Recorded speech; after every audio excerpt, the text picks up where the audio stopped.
Hi friends, welcome back to JNTU Updates.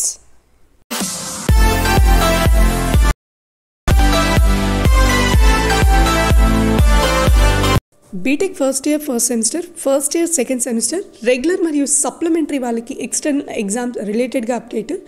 So ఆ update ఏంటి అనే దానికంటే ముందు ఎవరైతే ఈ వీడియో చూస్తున్నారో ప్రతి ఒక్కరూ ఫస్ట్ ఇయర్ ఫస్ట్ సెమిస్టర్ కానీ ఫస్ట్ ఇయర్ సెకండ్ సెమిస్టర్లో కానీ మీ రెగ్యులేషన్ని మెన్షన్ చేసి మీరు ఫీల్ అయ్యే టఫెస్ట్ సబ్జెక్ట్ ఏంటో కామెంట్ సెక్షన్కి వచ్చి కామెంట్ చేయండి.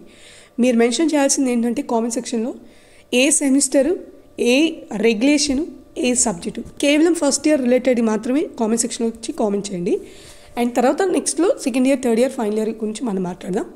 అండ్ నెక్స్ట్ వీడియో కంటెంట్లోకి వస్తే ఫస్ట్ ఇయర్ ఫస్ట్ సెమిస్టర్లో రెగ్యులర్ బ్యాచ్ వాళ్ళు ఉన్నారు, అలాగే సప్లిమెంటరీ ఉంది. 1-2లో కేవలం సప్లిమెంటరీ వాళ్ళు ఉన్నారు. ఇక్కడ మనకు వచ్చే క్వశ్చన్ పేపర్ అనేది యూనివర్సిటీ నుంచి వస్తుంది అనేది అందరికీ తెలుసు. దానికంటే ముందు ఒక చిన్న ప్రాసెస్ జరుగుతుంది. యూనివర్సిటీ కొన్ని కాలేజెస్ని పిక్ చేసుకుని క్వశ్చన్ పేపర్స్ని సెండ్ చేసి వాళ్ళ దగ్గర నుంచి కొన్ని ఫీడ్బ్యాక్ తీసుకుంటుంది. అంటే ఏ క్వశ్చన్ పేపర్ రిలీజ్ చేస్తే స్టూడెంట్స్ రాయగలరు అని. సో ఆ పేపర్ని మనకి యూనివర్సిటీ నుంచి డైరెక్ట్ ఎగ్జామ్ ఏ సెంటర్స్లో జరుగుతాయో ఆ సెంటర్స్ దగ్గరికి వస్తాయి. కానీ సెంటర్స్ వాళ్ళు ఎగ్జామ్ స్టార్ట్ కాకముందే క్వశ్చన్ పేపర్ని డౌన్లోడ్ చేసే రైట్స్ ఏ ఎగ్జామ్ సెంటర్స్కి లేదు. బయట కాలేజెస్ నుంచి కొన్ని ఫ్యాకల్టీ, ఒకరు ఇద్దరు ఫ్యాకల్టీస్ వస్తూ ఉంటారు. మీరు ఎగ్జామ్స్ రాసేటప్పుడు బయట ఫ్యాకల్టీస్ వాళ్ళు వస్తూ ఉంటారు కదా, ఆ ఫ్యాకల్టీస్ వాళ్ళు వచ్చి వాళ్ళు యూనివర్సిటీకి వచ్చినట్టు ఇన్ఫార్మ్ చేసిన తర్వాతే ఇక్కడ క్వశ్చన్ పేపర్ని డౌన్లోడ్ చేయాలి. అంతకంటే ముందే క్వశ్చన్ పేపర్ డౌన్లోడ్ చేస్తే exam centres next time university provide చేయడు. అండ్ లూజ్గా ఉన్నా కూడా సెంటర్స్ని తీసేస్తూ ఉంటుంది.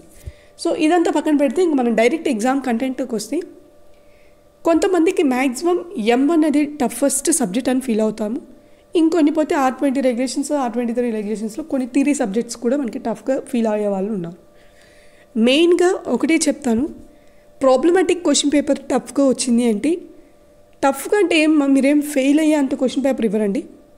45 to 50 లోపల రాసే కెపాసిటీలోని క్వశ్చన్ పేపర్ ఉంటుంది. కానీ మనం కొన్ని టాపిక్స్ని ప్రిపేర్ అవ్వడం, లేదా మనం ప్రిపేర్ అయిన టాపిక్స్ని క్వశ్చన్స్ రాకపోవడం వల్ల మనం టఫ్గా ఫీల్ అవుతాం క్వశ్చన్ పేపర్ని. మ్యాక్సిమం ఏ క్వశ్చన్ పేపర్ అయినా సరే, అది టఫ్గా వచ్చినా ఈజీగా ఇచ్చినా 45 to 50 అయితే ఈజీగా టఫెస్ట్ పేపర్లో మనం అటెంప్ట్ చేయొచ్చు. ఈజీ పేపర్స్కి ఎలా అంటే 60 to 65 మార్క్స్కి అటెంప్ట్ చేసేటట్టు ఈజీ పేపర్ మీద ఉంటుంది. ఇక్కడ ప్రాబ్లమాటిక్ సబ్జెక్ట్ క్వశ్చన్ పేపర్ టఫ్గా వచ్చింది అంటే థియరీ పేపర్స్ ఈజీగా వస్తాయి. ఈజీగా అంటే నేను చెప్పింది 70 మార్క్స్కి అటెంప్ట్ చేసేటట్టు ఉండరండి, అది అంత ప్రిపేర్ అవ్వరు కాబట్టి. అండ్ టఫ్గా సబ్జెక్ట్ అంటే ఇప్పుడు థియరీ సబ్జెక్ట్ని టఫ్గా ఇచ్చాడు అంటే ప్రాబ్లమాటిక్ సబ్జెక్ట్ ఈజీగా ఉంటుంది. ఇక్కడ అంతా వైస్ వర్సగా ఉంటుంది. ప్రాబ్లమాటిక్కి థియరీకి ఎంత టఫ్గా ఇచ్చినా, ఎంత ఈజీగా ఇచ్చినా మార్క్స్ మాత్రం ఆ రేంజ్లో పాస్ అవ్వడానికి ఖచ్చితంగా క్వశ్చన్ పేపర్లో ఉంటాయి. సెకండ్ థింగ్ ఏంటంటే, ప్రాబ్లమాటిక్ సబ్జెక్ట్స్ రాసేటప్పుడు మీరు చూడాల్సింది అంటే మీరు మైండ్ సెట్లో ఉండాల్సింది ఏంటంటే ఫార్ములా ఖచ్చితంగా ఉండాలి. తర్వాత గివెన్ దట్ రాసి మీరు కొంచెం ఆ ఫార్ములాని బేస్ చేసుకుని ఏదో ఎలాబరేట్ చేసినా, లేదు కొంతమందికి ఫార్ములాలు తెలియకుండా ప్రాసెస్ తెలుసు, ఏదే విధంగా అయినా సరే మీరు ఇచ్చిన క్వశ్చన్స్ని ఎలాబరేట్ చేసుకుంటూ రాసుకుంటూ వచ్చినా, అదే మెథడ్లో మీరు ట్రై చేసి అటెంప్ట్ చేసినా సరే మార్క్స్ వేస్తారు.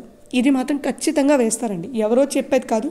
మీరు కావాలంటే నేను ఆల్రెడీ రాసి చూడండి నేను చెప్పను, ఎందుకంటే రాసేటప్పుడు ఎక్స్పీరియన్స్ వద్దు. కాబట్టి మీ సీనియర్స్ని, సూపర్ సీనియర్స్ని అడిగినా కూడా చెప్తారు. మీరు రిలవెంట్గా రాసినా కూడా చాలు. ఇంకా థియరీ సబ్జెక్ట్స్ పరంగా వస్తే సైడ్ హెడింగ్స్ ఉన్న సబ్జెక్ట్స్ మాత్రం ఖచ్చితంగా సైడ్ హెడింగ్స్ మీరు చదవాలి.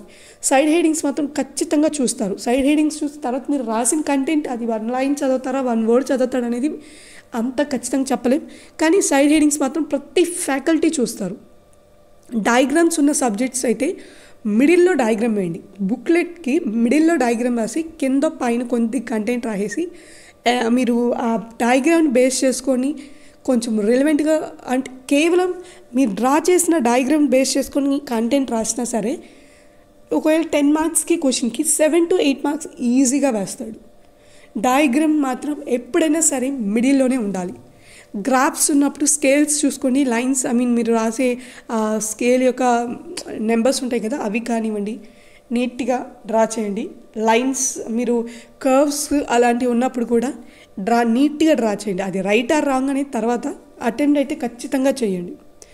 ప్రాబ్లమాటిక్ సబ్జెక్ట్స్కి ఫార్ములా, ఆన్సర్ కొంచెం రిలవెంటెడ్గా రాసిన, మీరు ఆన్సర్ వచ్చినా రాకపోయినా మీరు చేసే ప్రాబ్లమ్ని సేమ్ అదే అంటే మీరు చేసే ఆ ఇచ్చిన క్వశ్చన్ పేపర్లో ఇచ్చిన ప్రాబ్లమ్ని రిలవెంట్గా మీరు ఎలాబరేట్ చేసుకుంటూ ఆన్సర్ వచ్చినా రాకపోయినా చేసుకుని వస్తే మ్యాక్సిమం మార్క్స్ పడతాయి. ఫుల్ మార్క్స్ వేయకపోయినా 10 మార్క్స్కి ప్రాబ్లమాటిక్ సబ్జెక్ట్లో మీరు ఆన్సర్ చేయలేదు, ఫార్ములా రాయలేదు, కొంతమంది ఫార్ములా రాయగలరు, అటువంటి వాళ్ళకి 6 to 7 మార్క్స్ ఈజీగా వేస్తారు. సో ఏదైనా మనం అటెంప్ట్ చేయాలి, కొంచెం ఎలాబరేట్ చేసుకునే కెపాసిటీ మనలో ఉండాలి, దాన్ని బేస్ చేసుకుని మార్క్స్ ఉంటాయి.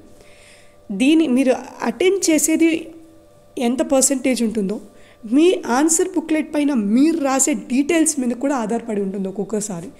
ఒక్కొక్కసారి కాదు, 100% మీరు ఫస్ట్ రాసే మీ ఏదైతే డీటెయిల్స్ ఉంటాయో మీ హాల్ టికెట్ నెంబర్ కానివ్వండి, తర్వాత వచ్చేటప్పటికి మీ సబ్జెక్ట్ కోడ్, సబ్జెక్ట్ నేమ్, ఇవి మాత్రం 100% ష్యూర్గా 100% స్టాంప్తో చెప్తున్నా ఖచ్చితంగా కరెక్ట్గా రాయాలి. ఒక్కొక్క చిన్న మిస్టేక్స్కి ఓకే, కానీ మొత్తం. అండ్ ఇంకొకటి, తప్పు రాసానని చెప్పి కొట్టేయకూడదు. ఆ ఆన్సర్ బుక్లెట్ పైన మీరు రాసే డీటెయిల్స్ ఒకవేళ మీరు ఏమైనా తప్పు రాస్తే మాత్రం దయచేసి మీరు ఇన్విజిలేషన్ అడగండి బుక్లెట్ చేంజ్ చేయమని చెప్పి. మ్యాక్సిమం ఎగ్జామ్ సెంటర్స్లో బుక్లెట్ చేంజ్ చేస్తారు తప్పు రాస్తే. కొంతమంది ఉంటారు, అంటే మన భాషలో మాట్లాడుకోండి, కొంచెం ఓవర్ చేస్తుంటారు. ఇది ఎందుకు ఇలా రాసామమ్మా, ఎప్పటి నుంచి రాస్తున్నాం, కొంచెం ఓవర్గా రియాక్ట్ అయ్యే వాళ్ళు ఉంటారు.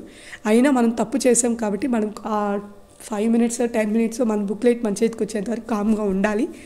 సో ఈ డీటెయిల్స్ మాత్రం ఖచ్చితంగా కరెక్ట్గా ఉండాలి. నేను ఆల్రెడీ మీకు చెప్పాను ప్రాబ్లమాటిక్ సబ్జెక్ట్స్, థియరీ సబ్జెక్ట్స్ ఏ విధంగా ఉంటుంది అనేది.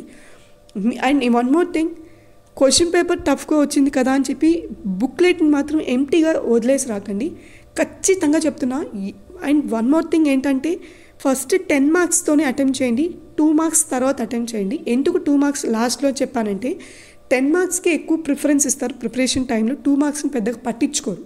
నాకు తెలిసి సపరేట్గా 2 మార్క్స్ ప్రిపేర్ అయ్యి ఎగ్జామ్కి వెళ్ళి రాసే వాళ్ళు అయితే లేరండి, ఇది మాత్రం 100% ష్యూర్.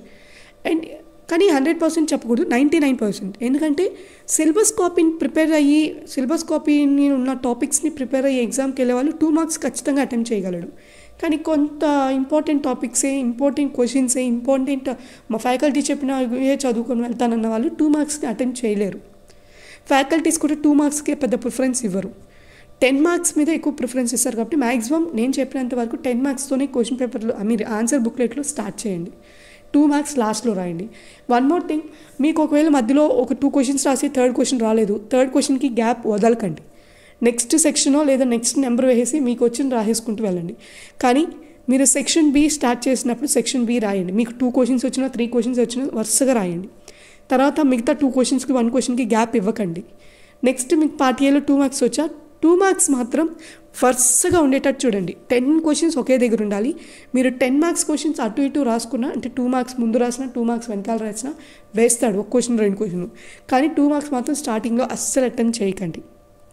ఓకే, నాకు తెలిసినంత వరకు ఫస్ట్ ఇయర్ వాళ్ళ ఎగ్జామ్స్కి బాగా ప్రిపేర్ అవుతున్నారు అనుకుంటున్నాను. సో ఖచ్చితంగా బాగా ఎగ్జామ్స్ బాగా రాయండి. పేపర్ ఏ విధంగా వచ్చినా మీ అటెంప్ట్ మాత్రం ఖచ్చితంగా ఉండాలి. ఆన్సర్ బుక్లెట్లో ఎంటీగా వస్తే మీరు కాదు కదా, ఏ ఫ్యాకల్టీ కొత్త ఫ్యాకల్టీలో వచ్చి క్వశ్చన్ పేపర్ కరెక్షన్ చేసినా కూడా మీరు పాస్ అవ్వరు. పేపర్ వాల్యుయేషన్ చేసే వాళ్ళకి 100% నాలెడ్జ్ ఉంటుంది అనేది ఏమి ఉండదు. మినిమం నాలెడ్జ్ ఉన్నా కూడా మీ ఆన్సర్ బుక్లెట్లు కరెక్షన్ చేస్తారు. అంటే ఒక్కొక్క ఫ్యాకల్టీ 3 to 4 సబ్జెక్ట్స్ని డీల్ చేసే వాళ్ళు కూడా ఉంటారు, అటువంటి వాళ్ళు కూడా వచ్చి పేపర్ వాల్యుయేషన్ కరెక్షన్ చేస్తారు. కాబట్టి పేపర్ వాల్యుయేషన్ చేసే వాళ్ళకి 100% సబ్జెక్ట్ మీద నాలెడ్జ్ ఉంటుంది అని మనం చెప్పలేం. మినిమం నాలెడ్జ్ ఉన్న 45 to 50% నాలెడ్జ్ ఉన్న వాళ్ళు కూడా పేపర్ వాల్యుయేషన్ చేస్తారండి మన యూనివర్సిటీలో. సో ఇవన్నీ మనసులో పెట్టుకొని ఎగ్జామ్స్ బాగా రాయండి. ఫస్ట్ ఆన్సర్ బుక్లెట్ పైన మీరు రాసే డీటెయిల్స్ కూడా బాగా రాయండి. ఏమన్నా మిస్టేక్ అయితే కొట్టేయకండి, పెన్నుతో మాత్రం బుక్లెట్ని చేంజ్ చేయించుకోండి. రిక్వెస్ట్ చేసుకొని 5 minutes కామ్గా ఉండండి వాళ్ళు బుక్లెట్ ఇచ్చేంత వరకు. సో ఇప్పటి వరకు.